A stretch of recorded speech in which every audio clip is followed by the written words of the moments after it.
ഇന്ന് നമ്മുടെ ഇന്ത്യയെ പിടിച്ചൊലക്കിയ ഏതാണ്ട് 2 ദിവസങ്ങൾ കൊണ്ട് കേന്ദ്രം ഭരിക്കുന്ന പാർട്ടിയുടെ ഇൻസ്റ്റാഗ്രാം പേജിനേക്കാൾ ഫോളോവേഴ്സ് കിട്ടിയ നമ്മുടെ രാജ്യത്തിന്റെ ദേശീയ പാർട്ടികളെക്കാൾ ഇൻസ്റ്റാഗ്രാമുകളിൽ വൈറലായി മാറിയ ഒരു രാഷ്ട്രീയ ഹാസ്യ പാർട്ടിയുണ്ട്. അതിന്റെ പേര് കോക്രോച്ച് ജനതാ പാർട്ടി എന്നാണ്. കോക്രോച്ച് ജനതാ പാർട്ടി ഇന്ത്യ രാജ്യത്തിന്റെ പരമോന്നതമായ നീതിന്യായ വ്യവസ്ഥയിലെ ചീഫ് ജസ്റ്റിസ് ഈ നാട്ടിലെ തൊഴിലില്ലാത്ത ചെറുപ്പക്കാർ പാറ്റയെ പോലെ സോഷ്യൽ മീഡിയകളിൽ കയറി നമ്മുടെ രാജ്യത്തിന്റെ സുരക്ഷിതത്വത്തെയും അന്തസ്സിനെയും അവർ തകർത്ത് കളയുന്നു. തൊഴിലില്ലാത്ത ചെറുപ്പക്കാർ എന്ന ചീഫ് ജസ്റ്റിസിന്റെ പരാമർശത്തോട് പ്രതിഷേധിച്ചുകൊണ്ട് രാജ്യത്തിലെ യുവാക്കളുടെ ഏറ്റവും വലിയ പ്രതീക്ഷയായ നീറ്റ് എക്സാമിൽ നടന്ന ക്രമക്കേടുകൾക്കെതിരെ പ്രതികരിച്ചുകൊണ്ട് വെറും ഒരു ഇൻസ്റ്റാഗ്രാമിന്റെ സോഷ്യൽ മീഡിയ പ്ലാറ്റ്ഫോമിൽ ഉണ്ടായ ഇന്ത്യയെ ഇന്ന് പിടിച്ചുകുലുക്കിയ കേന്ദ്ര സർക്കാർ പോലും നിരോധിക്കാൻ ആഗ്രഹിക്കുന്ന ഏതാണ്ട് 4 ദിവസങ്ങൾ കൊണ്ട് ഇന്ത്യ രാജ്യത്തിലെ ക്ഷുഭിത യൗവനത്തെ, അങ്ങനെ പറയാൻ കഴിയും, ക്ഷുഭിത യൗവനത്തെ ഏറ്റവും കൂടുതൽ സ്വാധീനിച്ച ഒരു പാർട്ടിയാണ് കോക്രോച്ച് ജനതാ പാർട്ടി. നിങ്ങൾ അറിഞ്ഞിട്ടുണ്ടാവും.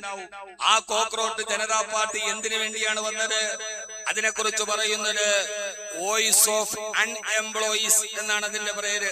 വോയിസ് ഓഫ് അൺഎംപ്ലോയീസ്, തൊഴിലില്ലാത്തവരുടെ ശബ്ദം, തൊഴിലില്ലായ്മയുടെ ശബ്ദം.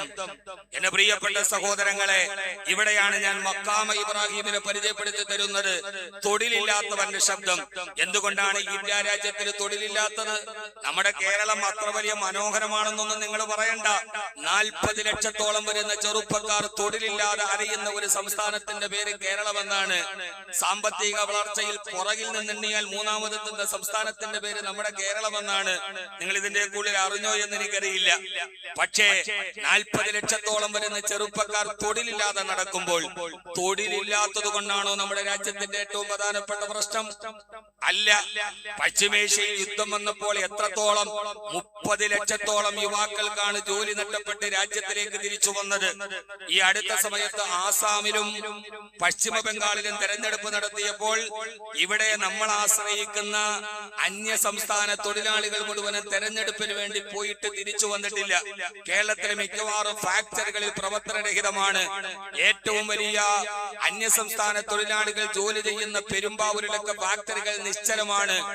1 ലക്ഷത്തോളം ചെറുപ്പക്കാർ അന്യ സംസ്ഥാന തൊഴിലാളികൾ തിരിച്ചു വന്നിട്ടില്ലെന്നാണ് കണക്ക്.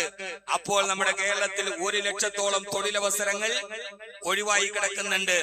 എന്തുകൊണ്ട് ആ ഒഴിഞ്ഞു കിടക്കുന്ന തൊഴിലവസരങ്ങളിൽ തൊഴിൽ ചെയ്യണമെന്ന തീരുമാനത്തോടു കൂടി എന്തുകൊണ്ടാണ് യുവാക്കൾക്ക് കടന്നു പോകാൻ കഴിയാത്തത്? തൊഴിൽ ചെയ്യാതിരിക്കാനല്ല, തൊഴിൽ ചെയ്യാനാണ്. ഇവിടെയാണ് 106ാമത്തെ വയസ്സിലാണ് മഹാനായ ഇബ്രാഹിം നബി അലൈഹി സ്വലാത്തു വസ്സലാമിനോട് അള്ളാഹു കഅബയെ നിർമ്മിക്കാൻ പറയുന്നത്. എത്രാമത്തെ വയസ്സിൽ? 106ാമത്തെ വയസ്സിൽ. 106ാമത്തെ വയസ്സിൽ ചരിത്രം പറയാൻ സമയമില്ല. ജിബ്രീൽ അലൈഹി സ്വലാത്തു വസ്സലാമിനെയും കൂട്ടുപിടിച്ച് മക്കയിലെ മരുഭൂമി മുഴുവനും സഞ്ചരിച്ച് 106ാമത്തെ വയസ്സിൽ ഒരു നാട് മുഴുവൻ സഞ്ചരിച്ച് ഇബ്രാഹിം നബി കഅബ പണിയാൻ തീരുമാനിച്ചു. അങ്ങനെ നിശ്ചയിച്ച സ്ഥലത്തെത്തിയപ്പോൾ മഹാനായ ഇബ്രാഹിം നബി അലൈഹി സ്വലാത്തു വസ്സലാം കഅബയെ നിർമ്മിക്കാൻ തീരുമാനിച്ചു. ആരെ കൊണ്ടാണ് നിർമ്മിക്കാൻ തീരുമാനിച്ചത്? മകനായ ഇസ്മായിൽ നബി അലൈഹി സ്വലാത്തു വസ്സലാമിനെ കൊണ്ട്. മകനായ ഇസ്മായിൽ തന്റെ ചുമലിൽ കരിങ്കല്ലുകൾ ചുമന്നു കൊണ്ടുവന്നു. 106 വയസ്സുള്ള പിതാവ് ഒരു ഭാഗത്ത് നിന്ന് ആ കല്ലുകൾ അടുക്കി ഭിത്തി കെട്ടി. എന്റെ പ്രിയപ്പെട്ട സഹോദരങ്ങളെ, കഴിഞ്ഞ ഒരു കാലമുണ്ട്. ഇവിടെ 2 കാര്യം. ഒന്ന്, 106ാമത്തെ വയസ്സിലാണ്. നമ്മുടെ കഴിഞ്ഞ കാലത്തിൽ നമ്മുടെ വാപ്പ നമ്മളെ കടന്നുറങ്ങാൻ സമ്മതിച്ചിട്ടില്ല. നമ്മളെ കയ്യിൽ പിടിച്ചു കൊണ്ടുപോയി വാപ്പയുടെ കൂടെ നമ്മളെ അധ്വാനിക്കാൻ പഠിപ്പിച്ചു, ജോലി ചെയ്യാൻ പഠിപ്പിച്ചു. വാപ്പയുടെ കൂടെ നമ്മൾ മീൻ കച്ചവടത്തിന് പോയി, വാപ്പയുടെ കൂടെ നമ്മൾ മരക്കച്ചവടത്തിന് പോയി, വാപ്പയുടെ കൂടെ നമ്മൾ ജോലിക്ക് പോയി. നിഷ്ക്രിയമായി കടന്നുറങ്ങാൻ നമ്മുടെ പിതാക്കന്മാർ നമ്മളെ സമ്മതിച്ചിട്ടില്ല. മഹാനായ ഇബ്രാഹിം നബി അലൈഹി സ്വലാത്തു വസ്സലാം 106ാമത്തെ വയസ്സിൽ കർമ്മനിരതനാവുകയാണ്. മക്കാമ ഇബ്രാഹിം ഒന്നുകൂടി നമ്മളോട് പറയുന്നുണ്ട്, വാർദ്ധക്യം എന്ന് പറയുന്നത് ഇനി എനിക്കൊന്നിനും കഴിയില്ല എന്ന് പറഞ്ഞ് നിഷ്ക്രിയമായി ഇരിക്കാനുള്ളതല്ല. എനിക്ക് വയസ്സായി, ഇനി എന്നെ കൊണ്ടൊന്നിനും കഴിയില്ല, എന്റെ കയ്യിലുള്ളതെല്ലാം പോയി എന്ന് പറഞ്ഞ് നിർവികാരമായിട്ടിരിക്കാനുള്ളതല്ല വാർദ്ധക്യം. താടി നരച്ചത് കൊണ്ടോ മീശ നരച്ചത് കൊണ്ടോ ഇനി എനിക്കൊന്നുമില്ല. ചില ആളുകൾ പറയും എന്റെ എല്ലാ ജോലിയും കഴിഞ്ഞു. കുടുംബത്തിന്റെ ഉത്തരവാദിത്വമൊക്കെ കഴിഞ്ഞു, ഇനി എനിക്കൊന്നും ചെയ്യാനില്ലെന്നല്ല. 106-ാമത്തെ വയസ്സിലാണ് കർമ്മനിരതനായത്. വാർദ്ധക്യം എന്ന് പറഞ്ഞത് കഴിഞ്ഞുപോയ ജീവിതത്തെ ഓർത്ത് സങ്കടപ്പെട്ട് ഉമ്മറപ്പടിയിൽ കസേരയിൽ ചാരിയിരുന്ന് നെടുവീർപ്പിടാനുള്ളതല്ല. വാർദ്ധക്യം കർമ്മനിരതമാകണം. അതോടൊപ്പം തന്നെ വരുന്ന തലമുറയെ കൊണ്ട് തൊഴിൽ ചെയ്യിപ്പിക്കാൻ പഠിപ്പിക്കണം. മഹാനായ ഇബ്രാഹിം നബി അലൈഹിസ്സലാത്തു വസ്സലാം വാപ്പ മുമ്പിൽ നിന്നു. ഇസ്മായിൽ അലൈഹിസ്സലാത്തു വസ്സലാം കരിങ്കല്ല് തോളിൽ വെച്ച് ചുമന്നുകൊണ്ടുവന്നു. അതിങ്ങനെ വെച്ച് അവസാനം ഒരു പൊക്കത്തിന്റെ മുകളിലേക്ക് പോയപ്പോൾ പിന്നീട് മുകളിലേക്ക് കല്ല് വെക്കാൻ കഴിഞ്ഞില്ല. മഹാനായ ഇബ്രാഹിം നബി അലൈഹിസ്സലാത്തു വസ്സലാം ഉയരത്തിനൊന്ന് ലിഫ്റ്റിന്റെ സംവിധാനമില്ല. താഴെ ഒരു കല്ല് വെച്ചു. ആ കല്ലിന്റെ മുകളിൽ കയറി നിന്നു. എന്നിട്ട് മകൻ ചുമന്നു കൊണ്ടുവന്ന കല്ലുകൾ കഅബയുടെ മുകളിലേക്ക് എടുത്തു വെച്ചു. ആ എടുത്തു വെക്കുന്ന സമയത്ത് വലതുഭാഗത്ത് കല്ല് വെക്കണമെങ്കിൽ താഴെ വെച്ച കല്ല് വലത്തോട്ട് നീങ്ങും, ഇടതു ഭാഗത്ത് വെക്കണമെങ്കിൽ ഇടത്തോട്ട് നീങ്ങും. അങ്ങനെ മഹാനായ ഇബ്രാഹിം നബി അലൈഹിസ്സലാത്തു വസ്സലാം കഅബയെ നിർമ്മിക്കാൻ കാല് ചവിട്ടി നിന്ന ആ കല്ലിന്റെ പേരാണ് മഖാമു ഇബ്രാഹിം. ഇപ്പോഴും ഇബ്രാഹിം നബി അലൈഹിസ്സലാത്തു വസ്സലാമിന്റെ കാൽപാദം ആ കല്ലിൽ പതിഞ്ഞ അടയാളം. ആ കല്ലാണ് ഒരു വലിയ ഗ്ലാസിന്റെ ഉള്ളിൽ വെച്ചിട്ട് നമുക്ക് കാണാൻ വേണ്ടി അവിടെ വെച്ചിരിക്കുന്നത്. മഹാനായ ഇബ്രാഹിം നബി അലൈഹിസ്സലാത്തു വസ്സലാമും ഒരു യുവാവ് ജോലി നേടിപ്പോയിട്ട് കരിങ്കല്ല് തോളിൽ വെച്ച് ചുമന്നു കൊണ്ടുവന്നതിന് അവസാനം വരെ ലോകത്തുള്ള മുഴുവൻ ജനതക്കും അടയാളമായിട്ട് അല്ലാഹു കൊടുത്ത ഒരു സ്മാരകത്തിന്റെ പേരാണ് മഖാമു ഇബ്രാഹിം. മഖാമു ഇബ്രാഹിം സാമൂഹിക വ്യവസ്ഥിതികളെ ചോദ്യം ചെയ്യുന്നതിന് മുമ്പ് മഖാമു ഇബ്രാഹിം ഫീഹി ആയാത്തും ബയ്യിനാത്തുൻ, അതിനകത്തൊരു ദൃഷ്ടാന്തമുണ്ടെന്ന് പറഞ്ഞാൽ സുജൂദ് ചെയ്യാൻ മാത്രമല്ല, അത് ആത്മീയതയുടേത്.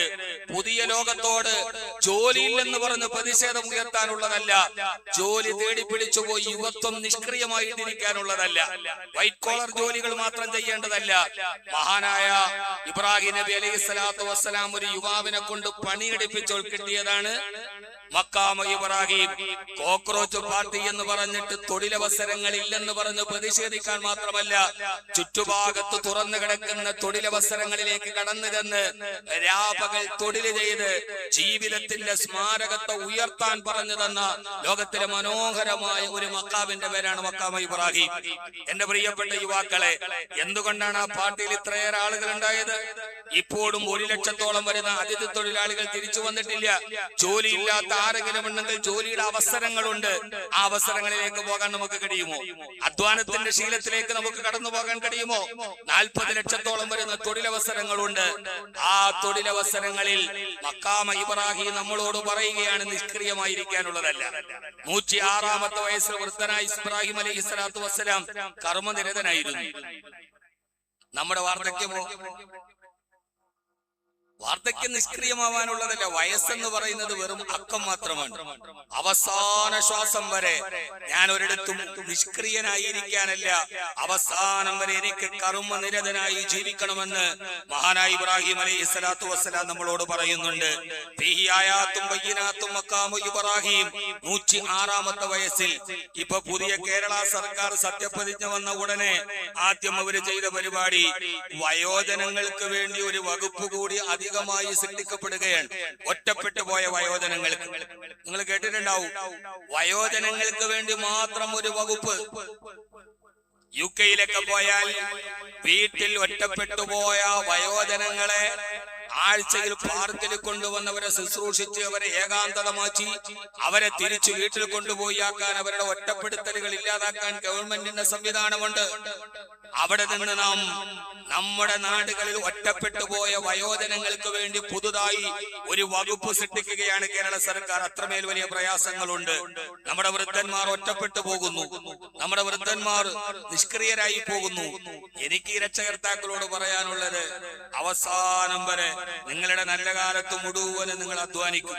മകളെ കെട്ടിച്ചു വിടാൻ, മകനെ MBBS വിടാൻ, നല്ല വീടുണ്ടാക്കാൻ, നല്ല ഒരു വസ്ത്രം ധരിക്കില്ല, നല്ല ഒരു ഭക്ഷണം കഴിക്കില്ല, കഴിക്കില്ല. സമ്പാദിച്ചതെല്ലാം മക്കൾക്ക് വേണ്ടി, കുടുംബത്തിന് വേണ്ടി സമ്പാദിക്കും. അവസാനം മക്കളൊക്കെ ജോലി തേടി UK-യിലേക്കോ US-ലേക്കോ പോകും. പെൺമക്കളെല്ലാം കല്യാണം കഴിച്ചു പോകും. അവസാനം നന്നായിട്ടൊന്ന് ഭക്ഷണം പോലും കഴിയാതെ കെട്ടിപ്പൊക്കിയ വീടിന്റെ ഉമ്മറപ്പടിയിൽ 50 വയസ്സ് കഴിയുമ്പോൾ ഭാര്യയും ഭർത്താവും ഇരുന്ന് സായാഹ്നത്തിന്, ജീവിതത്തിന്റെ സായാഹ്നത്തിൽ ഒറ്റയ്ക്കാക്കുമ്പോ അങ്ങോട്ടും ഇങ്ങോട്ടും മുഖാമുഖം നോക്കിയിട്ട് പറയും, ആരുമില്ല, എല്ലാവരും പോയി, നമ്മളിവിടെ ഒറ്റക്കായി. അതുകൊണ്ട് നല്ല ഒരു ഭക്ഷണം നല്ല കാലത്ത് കഴിക്കാൻ പറ്റിയില്ല, നല്ലൊരു വസ്ത്രം ധരിക്കാൻ പറ്റിയില്ല, നല്ലതൊന്നും ചെയ്യാൻ പറ്റിയില്ല, ഒരു ഉംറയ്ക്ക് പോയില്ല, ഒരു ഹജ്ജിന് പോയില്ല, എല്ലാം മക്കൾക്ക് വേണ്ടി ചെയ്തു. ഇപ്പോൾ നമ്മൾ ഈ വീട്ടിൽ ഒറ്റയ്ക്കായി. ആവരുത് സഹോദരങ്ങളെ, ആവരുത്. മറ്റുള്ളവർക്ക് വേണ്ടി നമ്മൾ ജീവിക്കാൻ നോക്കിയാൽ നമ്മൾ ജീവിതത്തിൽ അവസാനം ഒറ്റപ്പെട്ടു പോകും. നമ്മുടെ ആകുന്ന കാലത്ത് നമ്മുടെ കടമകൾ മക്കളോടും കുടുംബത്തോടും ചെയ്യുന്നതിനോടൊപ്പം നല്ല വസ്ത്രം ധരിക്കണം, നല്ല ഭക്ഷണം കഴിക്കണം, നല്ല യാത്രകൾ ഭാര്യയും ഭർത്താവും ചെയ്യണം. നല്ല പ്രായത്തിൽ ഒന്നും പോവാതെ നമ്മുടെ കുടുംബത്തിന് വേണ്ടി ചുറ്റിക്കൂടിയാൽ അവസാനം നിങ്ങൾ വെറും ജീവിതത്തിന്റെ കാവൽ മാലാഖമാരെ പോലെ സിറ്റ് ഔട്ടിൽ ഇരിക്കേണ്ടി വരും. ഉംറയ്ക്ക് പോകണം, ഹജ്ജിന് പോകണം, ബൈത്തുൽ മുഖദ്ദസിൽ പോകണം, നല്ല യാത്രകൾ ചെയ്യണം, നല്ല വസ്ത്രങ്ങൾ ധരിക്കണം. 50-60 വയസ്സാകുമ്പോൾ പ്രഷറും ഷുഗറും ഡയബറ്റീസ് ഒക്കെ വരും. ഡയബറ്റീസ് എന്ന് പറഞ്ഞാൽ തന്നെ ഡയബറ്റീസ് ഇഞ്ചിഞ്ചായി മരിക്കുക. ഒന്നും ചെയ്യാൻ കഴിയാത്തടുത്ത് വ്യാകുലതകൾ ഉണ്ടാകാനല്ല. 106-ാമത്തെ വയസ്സിൽ മഹാനായ ഇബ്രാഹിം നബി കർമ്മനിരതനായ ചരിത്രം നമ്മോട് മഖാമ ഇബ്രാഹിം പറയുകയാണ്. അള്ളാഹു നമുക്ക് ബോധവും ബോധ്യവും നൽകി അനുഗ്രഹിക്കുമാറാകട്ടെ. ഇന്ത്യ രാജ്യത്ത് പിടിച്ചുലയ്ക്കുന്ന തൊഴിലില്ലായ്മയുടെ അതിപ്രസരത്തിൽ യുവാക്കളുടെ പ്രതിഷേധങ്ങൾ ഒരു പാർട്ടിയെ തന്നെ രൂപീകരിക്കപ്പെടുമ്പോൾ മഖാമ ഇബ്രാഹിം ഫീഹി ആയാത്തും ബയ്യിനാത്തുൻ, യുവാക്കൾ തൊഴിലന്വേഷിക്കണം, അവർ കർമ്മനിരതരാവണം, ഒന്നല്ലെങ്കിൽ വേറൊരു തൊഴിൽ ചെയ്യണമെന്ന് മഖാമ ഇബ്രാഹിം നമ്മളോട് പറയുകയാണ്. അതിലൂടെ ചുറ്റി നടക്കുന്നത് വെറും ഒരു പ്രദക്ഷിണമല്ല, എല്ലാ കാലത്തും നിലനിൽക്കുന്ന ഒരു വലിയൊരു സന്ദേശമാണ് വിശുദ്ധമായ ഇസ്ലാം നമുക്ക് നൽകുന്നത്. അത് വെറും ഹജറുൽ അസ്വദിനെ മുത്തല് മാത്രമല്ല, അറഫയിലൂടെ നടക്കല് മാത്രമല്ല. ഹജ്ജിനൊരാത്മാവുണ്ട്, ഹജ്ജിനൊരു സാമൂഹിക പശ്ചാത്തലമുണ്ട്. അതിനെ നാം മടക്കാൻ തയ്യാറാവണം. അള്ളാഹുവിടെ പറയുന്നത്, മഖാമ ഇബ്രാഹിമിലേക്ക് നിങ്ങൾ കടന്നു ചെന്നാൽ നിങ്ങളുടെ ജീവിതത്തിന് സമാധാനം ഉണ്ടാകുമെന്നാണ്. ഇവിടെ നിന്ന് അതിന്റെ 2ാമത്തെ ഭാഗം, ഇവിടെ നിന്ന് ഹജ്ജിന് പോകുന്ന ആളുകൾ എല്ലാവരും ഹജ്ജിന് പോകുന്നത് എന്തിനാണ്? എല്ലാ ജോലികളും ഒഴിവാക്കി, എല്ലാ കർത്തവ്യങ്ങളും പൂർത്തീകരിച്ച് അവസാനം സമാധാനത്തിന് വേണ്ടി കഅബാലയത്തിൽ പോയി ഹജ്ജ് ചെയ്ത് ഹാജിമാര് തിരിച്ചു വരുമ്പോൾ അവരുടെ മനസ്സിൽ പിന്നെ ഒരു സമാധാനമാണ്. അന്ന് ഉമ്മ പ്രസവിച്ച കുഞ്ഞിനെ പോലെ നിർമ്മല ഹൃദയവുമായി വന്ന് എല്ലാ കടമകളും ഒഴിവാക്കി സമാധാനത്തിന് വേണ്ടി പോകുന്ന ഒരു ഭൂമിയുടെ പേരാണ് ഹറം. സഫയിലൂടെ ഞാനൊരു സാമൂഹിക പശ്ചാത്തലത്തിലാണ് മഖാമ ഇബ്രാഹിമിനെയും ഹറമിനെയും ഈ പുതിയ ലോകത്ത് വായിക്കുന്നത്. അങ്ങനെയുണ്ടല്ലോ, നമുക്ക് ഖുർആനിന്റെ ഒരു വായന ഉണ്ടാവണം, ഒരു സാമൂഹികമായ വായന ഉണ്ടാവണം. ആ വായനയിലൂടെ നമ്മൾ അതിന്റെ ആപത്തുകൾ മനസ്സിലാക്കണം. അല്ലാഹു പറയുകയാണ്, വഇദ് ജഅൽനൽ ബൈത മതാബത്തൽ ലിന്നാസി വഅംനാ.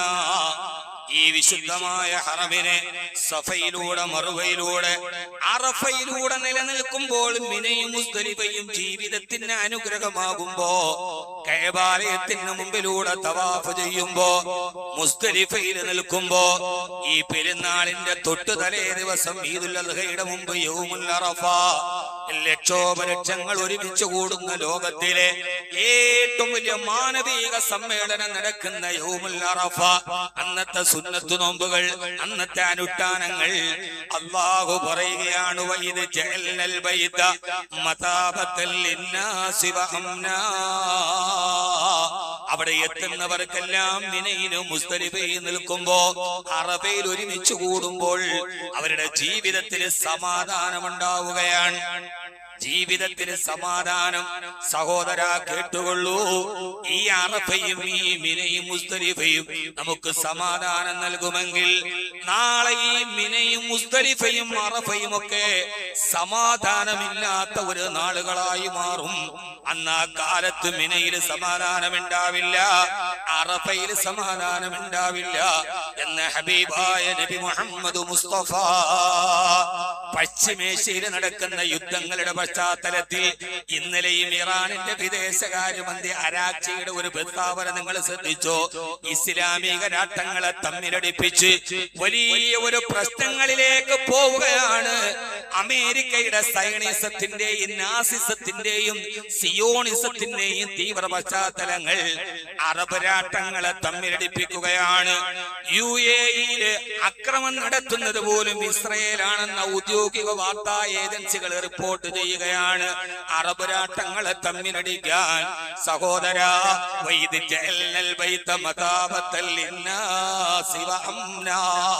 സമാധാനത്തിനു വേണ്ടി മിനയും അറഫയുമാണ് തേടുന്നതെങ്കിൽ ഇനി അത് അസമാധാനത്തിന്റെ ഒരു ദിവസം ഇവിടേക്ക് വരാനുണ്ട്.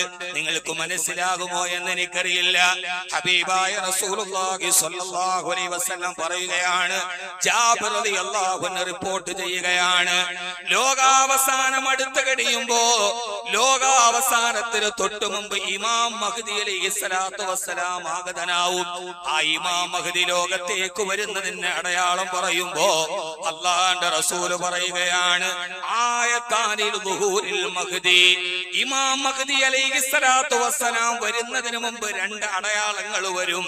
അതിലൊന്നാമത്തേത് തൻകസിബുൽ ഖമറു ഫീ അവ്വലി ലൈലത്തിൻ മിൻ റമളാൻ, ഇമാം മഹ്ദി വരുന്നതിന് തൊട്ടു മുമ്പുള്ള റമളാനിലെ ആദ്യത്തെ രാത്രിയിൽ ചന്ദ്രഗ്രഹണം ഉണ്ടാവും. വതൻകസിബു ശംസു ഫീ ലൈലത്തിൻ നിസ്ഫി മിൻ ശഅബാൻ, ആ ശഅബാനിന്റെ 15ാമത്തെ രാവിലെ അന്ന് സൂര്യഗ്രഹണവും ഉണ്ടാവും. ഒരേ മാസം തന്നെ ആദ്യത്തെ രാത്രിയിൽ ചന്ദ്രഗ്രഹണം, പകുതിയാകുമ്പോൾ ആ മാസം തന്നെ സൂര്യഗ്രഹണം. ഹബീബ് പറയുകയാണ്, ലം തകൂനാ മുൻദു ഖലഖസ് സമാവാതി വൽ അർളി, ലം തകൂനാ മുൻദു ഖലഖസ് സമാവാതി വൽ അർള, ആകാശ ഭൂമികളെ സൃഷ്ടിച്ചതിന് ശേഷം ഇതേവരെ ഒരു മാസം തന്നെ സൂര്യഗ്രഹണവും ചന്ദ്രഗ്രഹണവും വന്നിട്ടില്ല. ശ്രദ്ധിച്ച് കേൾക്കണം. ഈ മുസ്തലിഫയും ഇനിയും രക്തക്കളമാവും. ലോകത്തിന്റെ സമാധാനത്തിന്റെ കേകമെന്ന് പറഞ്ഞെടുത്തുകൂടി മുസ്ലിം സഹോദരങ്ങളുടെ രക്തങ്ങൾ ഒഴുകുന്ന വരാനിരിക്കുന്ന കാലത്തിന്റെ കാലുഷ്യങ്ങളെ കാലേ കൂട്ടി കണ്ടറിഞ്ഞു പറയുകയാണ് കാരുണ്യത്തിന്റെ തിരുദൂതർ നബി മുഹമ്മദ് മുസ്തഫ. ശഅബാനിൽ ഈ രണ്ട് സൂര്യഗ്രഹണവും ചന്ദ്രഗ്രഹണവും നടന്നു കഴിഞ്ഞാൽ റമളാനായി. ആ റമളാനിൽ ഇദാ കാന സൈഗത്തു ഫീ റമളാൻ, ആ റമളാനിൽ വലിയ ഒരു അട്ടഹാസമുണ്ടാവും. ഹബീബിനോട് ചോദിച്ചു, ഹബീബേ വമസൈഹത്തു യാ റസൂലല്ലാഹ്, ആ അട്ടഹാസം എന്താണ് നബിയേ? തിരുദൂതരുടെ മറുപടി, തക്കൂന് ഹിദത്തുന്നതൊരു വലിയ മണിമുഴക്കം പോലെ, ലോകത്തെ മുഴുവനും പിടിച്ചു കുലുക്കുന്ന ഒരു പെരുമ്പറ മുഴക്കം പോലെ ഒരു വല്ലാത്ത അട്ടഹാസം ആ റമളാനിൽ ഉണ്ടാവും. ഹബീബ് പറയുകയാണ്, ആ അട്ടഹാസം ഒരു മണിമുഴക്കമാണ്, തീർന്നില്ല. തൂക്കിലുന്നായിമ, ആ അട്ടഹാസം കേട്ട് ഉറങ്ങിക്കിടക്കുന്നവർ ചാടി എഴുന്നേക്കും. ഗർഭിണികളായ സ്ത്രീകൾ പോലും കിടപ്പറയിൽ നിന്ന് എഴുന്നേറ്റോടി പോകും. ഗർഭിണികളായ സ്ത്രീകൾ ഗർഭിണിയാണെന്നുള്ള കാര്യം പോലും മറന്നിട്ടവര് കിടപ്പറയിൽ നിന്നിറങ്ങി ഓടിപ്പോകും. ഇതൊക്കെ സംഭവിക്കുന്നത് എപ്പോഴെന്നറിയുമോ? ഈ സംഭവിക്കുന്ന വർഷത്തിനൊരു പ്രത്യേകതയുണ്ട്. ഭൂകമ്പങ്ങളും പ്രകൃതി ദുരന്തങ്ങളും വർദ്ധിക്കുന്ന ഒരു വർഷത്തിലാണ് ഇത് സംഭവിക്കുക. കാതോർത്ത് നിൽക്കേണ്ട ഒരു പ്രവചനമാണ്. ഭൂകമ്പങ്ങൾ, പ്രകൃതി ദുരന്തങ്ങൾ, ചുഴലിക്കാറ്റുകൾ, കൊടുങ്കാറ്റുകൾ, പ്രളയങ്ങൾ, മണ്ണൊലിപ്പുകൾ എന്ന് വേണ്ട പ്രകൃതി ദുരന്തങ്ങളിൽ ലോകം വിറങ്ങലിച്ച് നിൽക്കുന്ന ഒരു റമളാനിൽ ഇതേപോലൊരു വെള്ളിയാഴ്ച രാവിൽ ലോകത്തെ മുഴുവനും പിടിച്ചു കുലുക്കുന്ന ഒരു വല്ലാത്ത പ്രകമ്പനമുണ്ടാകും. ഹബീബായ നബി തങ്ങൾ പറയുകയാണിതാ സ്വല്ലൈതുമുൽ ഫജ്റ, അന്ന് വെള്ളിയാഴ്ച ദിവസം നിങ്ങൾ സുബഹി നിസ്കരിച്ചു കഴിഞ്ഞാൽ ഫദ്ഖുലൂ ബുയൂതക്കും, നിങ്ങളുടെ വീട്ടിലേക്ക് നിങ്ങൾ ഓടിക്കേറണേ. ആ ശബ്ദം നിങ്ങൾ കേട്ടാൽ വീട്ടിലേക്ക് നിങ്ങൾ ഓടിക്കയറണേ. വാതിലിക്കൂ അബുവാബക്കും, നിങ്ങളുടെ വാതിലുകളെ നിങ്ങൾ കുറ്റിയിട്ടടക്കണേ. വസുത്തൂ അഖ്വാക്കും, 1400 വർഷങ്ങൾക്ക് മുമ്പ് ലോകത്തിന്റെ തിരുദൂതര് പറയുകയാണ്, വീട്ടിലേക്ക് കയറുന്ന എല്ലാ സുഷിരങ്ങളും നിങ്ങൾ അടച്ചു കളയണം. വസുത്തൂ ആദാനക്ക്, നിങ്ങളുടെ ചെവികളിലേക്ക് വിരലുകൾ കയറ്റി നിങ്ങളുടെ ചെവികളെ നിങ്ങൾ പൊത്തിപ്പിടിക്കണേ. ഫൈദാ ഹസസ്തുമുസ്സൈഹ, ആ മുഴക്കം നിങ്ങളുടെ ചെവിയിലേക്ക് കേട്ട് കഴിഞ്ഞാൽ ഫഖറൂ ലില്ലാഹി സുജ്ജദാ, നിങ്ങൾ അല്ലാഹുവിലേക്ക് സുജൂദിൽ വീഴണേ. എന്നിട്ട് ആ സുജൂദിൽ കിടന്നിട്ട് സുബ്ഹാന മലിക്കൽ ഖുദ്ദൂസ്, സുബ്ഹാന മലിക്കൽ ഖുദ്ദൂസ്